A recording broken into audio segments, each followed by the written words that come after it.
Hey, howdy! I'm back doing some Yumatsuki. Business as usual.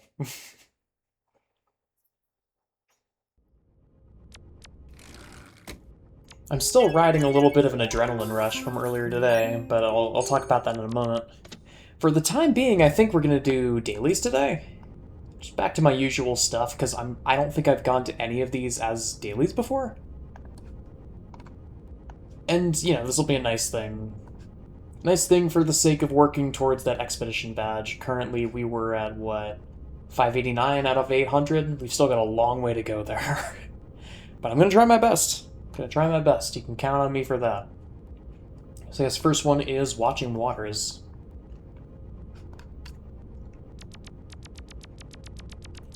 So the reason why I've been oh my god, I didn't even know that was a thing. I'll have to look into that later. Anyway, I'm getting off topic already, and I haven't even said anything yet.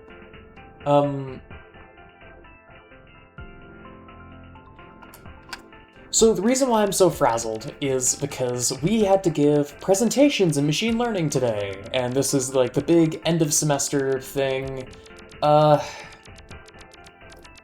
Now I don't want to be I don't want to be rude towards my professor at all because he's a great guy. But this project has been the most I need to give you a final project that I've ever had. Not necessarily a bad thing. It's nice to have a softball for once. Having a somewhat easy assignment is always a nice change of pace. Oh, Lonely Mint is right there.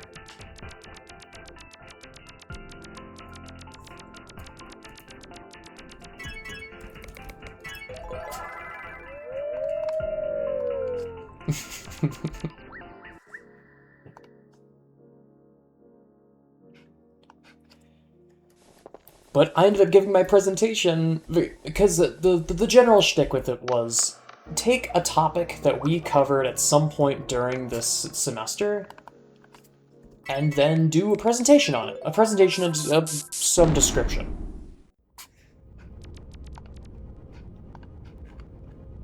And the topic that I chose, because I guess I just like recycling the same 3 or 4 topics, is I ended up doing it on the Guppy's Tail thing, because one of the things that I had to do for it was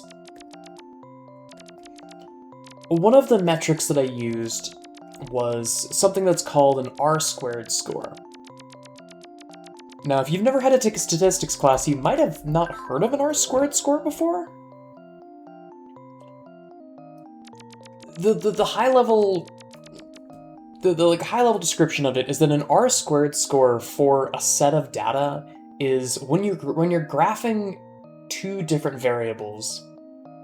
The R-squared score is how closely related those 2 variables are.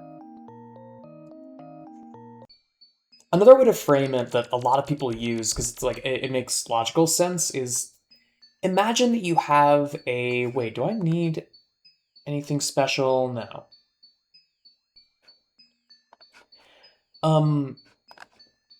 Yeah, Chicken World, etc.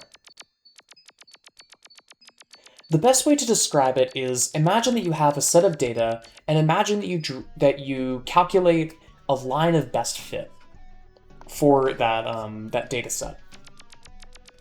The closer that line gets to crossing every single point, the higher that R-squared score is going to be.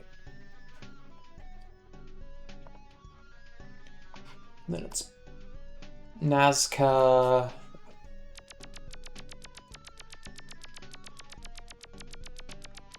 And the reason why this was relevant was because for the Guppy's Tail project, there were a couple of different items that were integrated into the system, and that impacted rune drops, and that impacted the amount of keys that dropped. And what I was trying to do was correlate the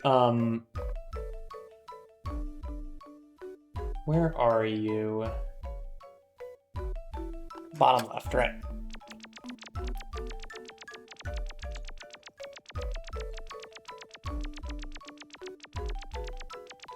So there are a bunch of different items that were integrated into the system, and each of them would help out in varying ways. Sometimes they wouldn't help out at all. It's just the way that it goes. And this was a way to quantify how well each of those items were performing. And this was especially important for stuff like Contract from Below, because what ended up happening was Contract from Below, on paper, is like a pretty good item because it increases the amount of room drops that you get. But what it does is it essentially increases the total room drops by 33%. Because it doubles all room drops, and then it gives a 33% chance to delete room drops, so you end up with a net gain of 133.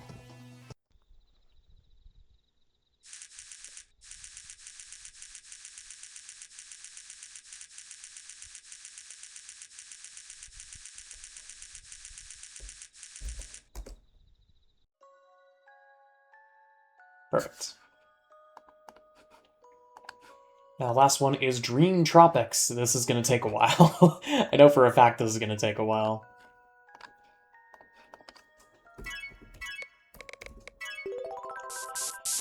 So, getting back to it. The way that the R-squared scores were working out was I needed some way to mathematically show that one graph is more directly linked to time than another. Because what I was finding is that there were certain ones... there were certain items that either had very little impact, or had a purely negative impact, and that would end up leading to a lower R-squared score, because it would just lead to very... key counts that are oscillating very close to the y equals 0, or just sitting directly on y equals 0 and not moving. And the way that I opted to measure that was by using R-squared, and the reason why this was relevant to a machine learning class, and any kind of machine learning context, is because I had to manually adjust the R-squared values that were present in the Python library I was using, because what it was doing was the line of best fit didn't have an intercept, I think is the best way to put it. The line of best fit was defaulting to y equals 0 as the starting point, which isn't necessarily a bad thing. But in this case, it ended up being a bad thing because, try as I might, if you were to draw a point, if you were to draw a line from the origin all the way up to where those points would have been, it would do a shit job at crossing any of those points.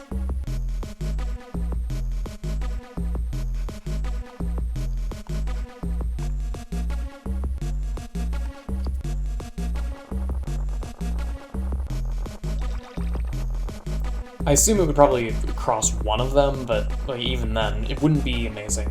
So I had to find an indirect way to make it start at a different intercept, and what I ended up having to do was plug it into a linear regression model, and then go from there, which that was fun.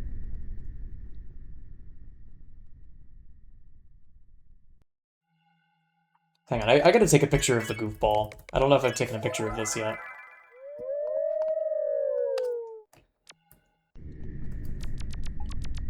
But I feel like I did well.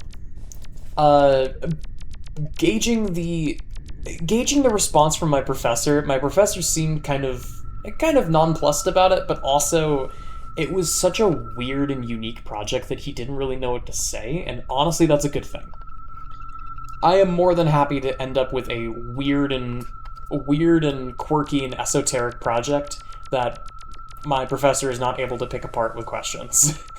He basically just paused for a second, looked at me, and went, so, what was the main thing that you learned from this? He was not attempting to understand. It's like, you know what, we have 10 minutes per presentation. I do not have time for this. Just ask a basic question and then move on.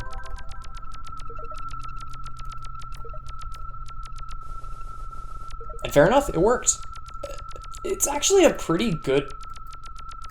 I'm not going to go so far as to say it's a good strategy for giving presentations, but for academics, I feel like it's a very good strategy. Just find something so weird and niche that only you have knowledge about it, and then link it back into things that your audience does know. And then the end goal is you have such a weird and unique perspective that, like, your audience doesn't really know what to say beyond just, wow, I learned something new. I don't know why I said it like that. I learned something new. That was interesting. Good on you.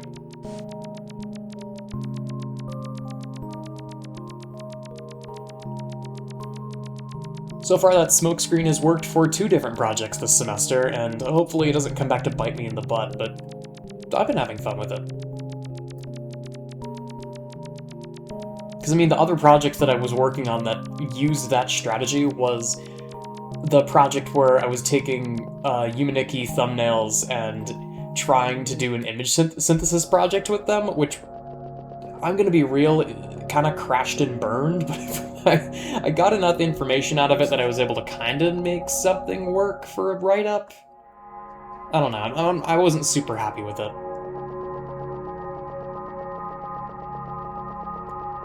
Though I did earn like imaginary bonus brownie points with my professor because I talked at length about how, like, okay, so this didn't really go to plan. I was hoping for some kind of positive slope of some kind. I see nothing. It looks like all of the models collapsed before anything could get done, frankly. So the back half of my presentation was just talking about why. Why did it go wrong? What are some things that could have potentially gone wrong? How can I account for that for next time? And he seemed to like that, which, awesome. I will gladly take that. Because for a lot of these projects, I am flying firmly by the seat of my pants. Because I also, and this is a personal battle I need to slowly win with myself, that I need to stop making things harder for myself by picking like project topics that are not the low-hanging fruit. Sometimes it's fine to pick the low-hanging fruit. It's fine. Nobody will judge you for it.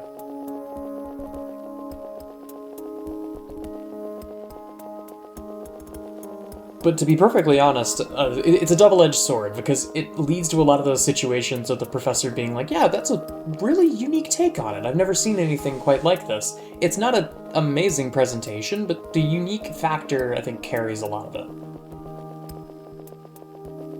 So yeah, that's been happening. The semester is finally done, and thank God. I'm slowly becoming less and less optimistic as the semester goes on. Not optimistic about my grades, but optimistic about the fact that I kind of hate my classes right now, and I cannot wait for spring.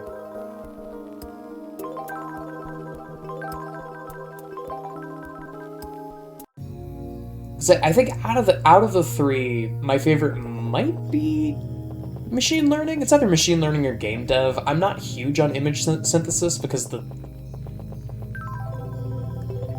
this is weird to say about a computer science class, but I just don't really like the people.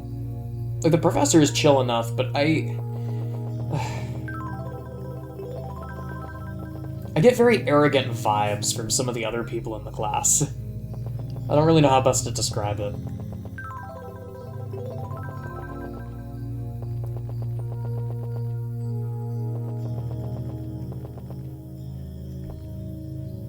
There's a certain rudeness that I just don't really vibe with. Which is weird, because it's computer science. Like, if anything, I would have expected people to be shy to the point that like it causes problems, but no. Some of them are arrogant to a fault. And it's very odd to get used to. And frankly, the less classes that I can have with people like that, the better. I like having people that, you know, where there's mutual respect and all that stuff. I like to bounce ideas off of people. I like for people to bounce ideas off of me. It's part of the reason why I like scholarly pursuits. It's just fun to talk with people. But I think that's also that seems to be the major problem, is that a lot of people just don't really like talking with each other in comp sci, which is a weird thing. I guess it kind of makes sense because this is the place for introverts, but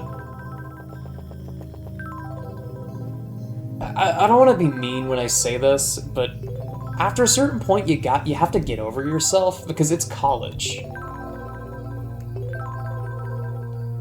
This is the point. This is that threshold, that paradigm shift where you actually need to start working with other people and respecting their ideas.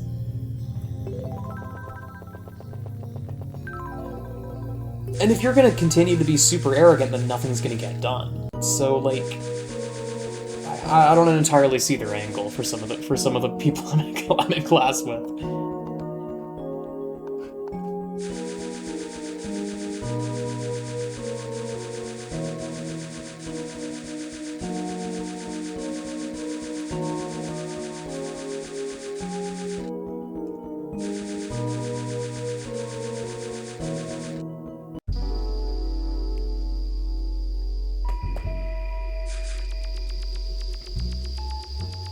But either way, I've been doing more assorted projects. I've got something cool. I got something very cool on the docket for later today. I think y'all are gonna really like it. It's not Guppy's Tale, though that is still happening. I still promise I'm gonna have that done by the end of the month, maybe, because it's now December officially. But also winter break is coming up, and I know for a fact I'm gonna have free time for basically that entire break. And probably a lot of time beyond that as well. But I have a specific plan in mind that should be fun. But Guppy's Tale is probably going to come out by the end of the year. I'm going to try my best, and if it doesn't work, then it doesn't work. But like, I'm going to try to hold myself to this now that I actually have free time. And as for what else I've been up to lately, I've been doing a lot of poking around on Tumblr, finding like old like posts of historical significance and otherwise. And the reason why I bring this up is because someone made a post that was talking about like, oh, a bunch of like websites I used to go on when I was younger. How many of these did you go on? And one of the options hit me like a brick to the forehead. It was because it was all stuff like Webkins and Neopets and because Neopets was slightly before my time, but I remember Webkins. Webkins is very nostalgic for me. But like Webkins and Neopets and like Nitrum and Miniclip and cool math games and stuff like that. And there was one that came up, and let me see if I can remember the name of it offhand. One moment. I'm having to multitask a little bit here.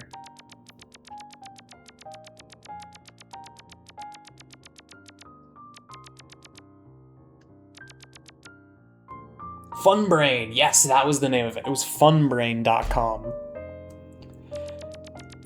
And... oh, wrong way. Yeah. I'm gonna be real, that's the closest that I've got to crying when recounting something nostalgic in a very long time. Like, going onto the website on Funbrain and then, like, poking around and seeing, like, the remnants of my dreams, the remnants of what used to be. There was something so, like, so pure and so depressing about it all. Because Funbrain, if you've never been on Funbrain, it was kind of a small window where, like, it was in, like, avid use by a lot of people. But it was in the same kind of bucket as stuff like Cool Math and Pop Tropica and that kind of stuff. Oh, there's Nail World. It's in that same sort of bucket, and the reason why Pop Tropica in particular is important is because of, it was published by Pearson Media, who is the same I believe they're the same company that published Pop Tropica.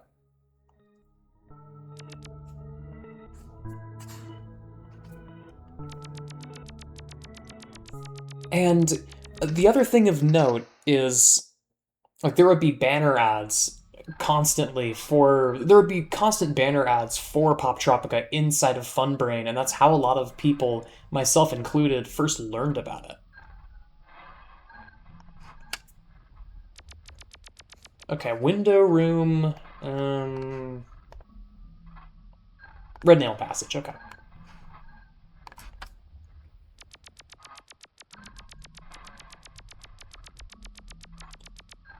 But just going through the list on the official website and seeing some of the games that were still around,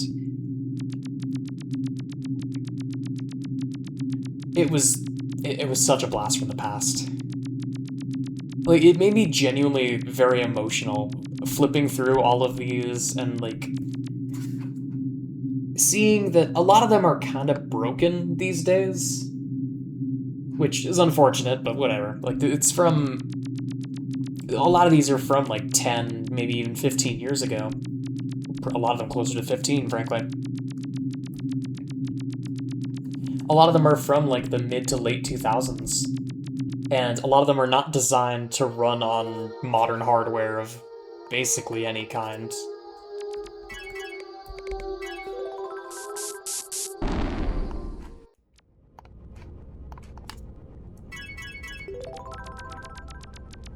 Okay, I'm gonna go out on a limb that Urasuki's Dream Apartments is a phone connection, but I'll go there first just to be sure.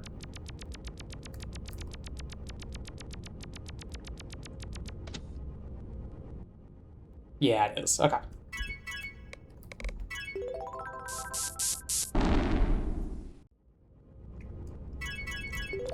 But I felt such a weird mix of emotions seeing Funbrain again, because first off, I felt a bunch of nostalgia, especially for the audio. I don't know if it's just me, maybe it's just the weird way my brain works, but I have a lot of nostalgia for audio specifically.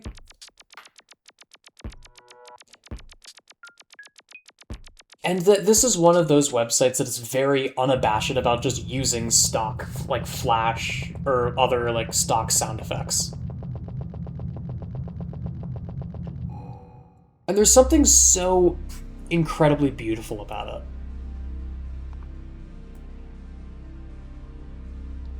Just how deeply silly everything is. And, like, more than that, it's very silly and childish, and a lot of the games on that site are very obviously designed for children under the age of 6. It's very much like, even when I was playing them at the time, I was probably too old to be playing those games because they're designed for pre-K. But all the same, I have a ton of nostalgia for all of those games. And in particular, there was a set of a couple of what were basically like Candyland-esque board games. And every time you moved to a new space, it was like a very rudimentary HTML website, and every time you moved to a new space, it would load up a different game from the site, and you would have to complete it to move on. And there were 2 categories. There was the math category, and there was the fun category.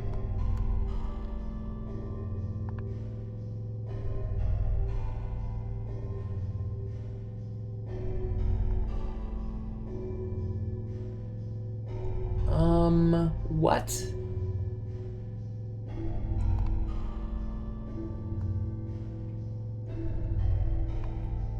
Okay, hang on now. What?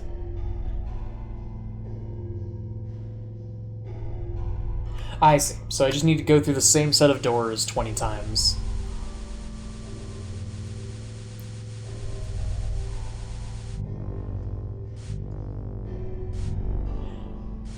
But the thing that made me really sad about Funbrain is that it's largely inoperable these days. Like, the HTML really recreations of Flash games are still on the site, but they're very broken. But all the board game equivalents are down. And at a certain point, you can just see a paradigm shift. I don't know why I'm liking the term paradigm shift so much today. There it goes.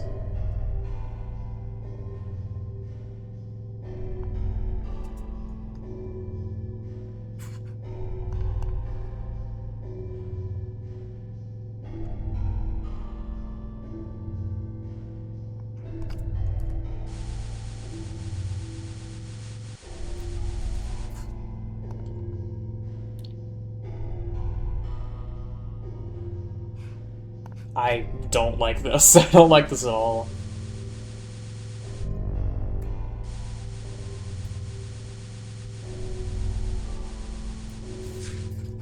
Okay, and that is Amoeba Woods.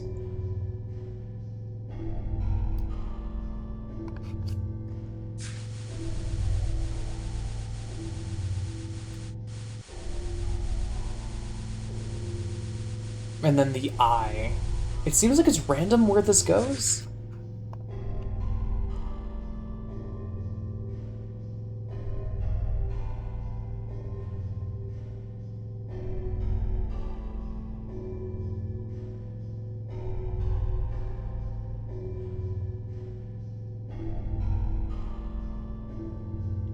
Oh, got it, got it. So I look through the eye,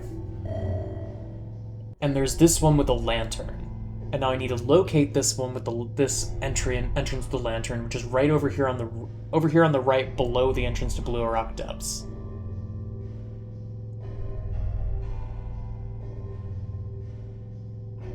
And now I need to locate it. And then once I locate it, I can go inside, and then that will... Okay, so all of those technically are the same path. It's just it randomly picks one of them on loading. That's actually kind of neat.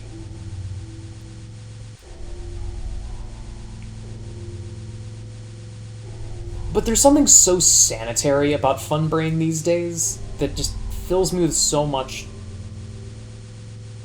like, despair. Like, there's no better word for it. I'm just sad. There was a certain magic to the old era of the internet that is just not there anymore. I know I sound jaded saying that, and that's because I am. There was so much beauty in the old way the internet was constructed.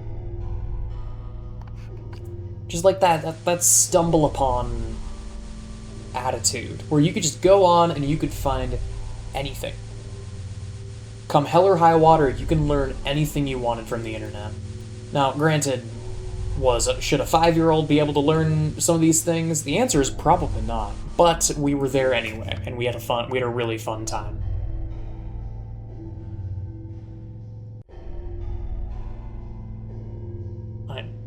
I'm so lost right now.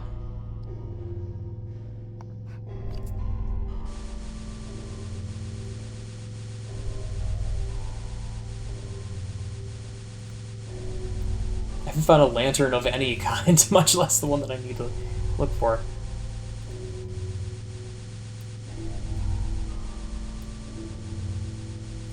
Okay, this pickaxe is one of the spots, I believe. Yeah.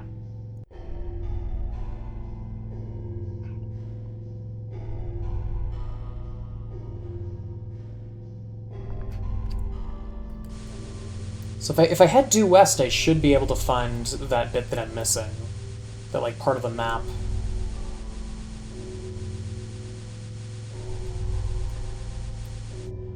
Oop.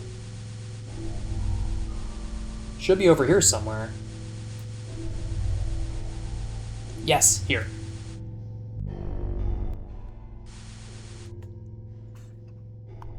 Blue Rock Depths! We made it. Ooh. Ooh, nice. That bubbling sound effect is very nostalgic. So much of this game is super nostalgic, frankly. Such great memories. And I didn't even start playing this game that long ago, but like... 2 years is a long time, man. 2 years going on 3 years. But yeah. I'm just gonna hit wake up because I know that the bomb's not gonna work. That's all I got for now, I think. Look forward to that other thing later today. That's that's gonna be amusing. That's all I got for now. Thanks so much for watching, y'all.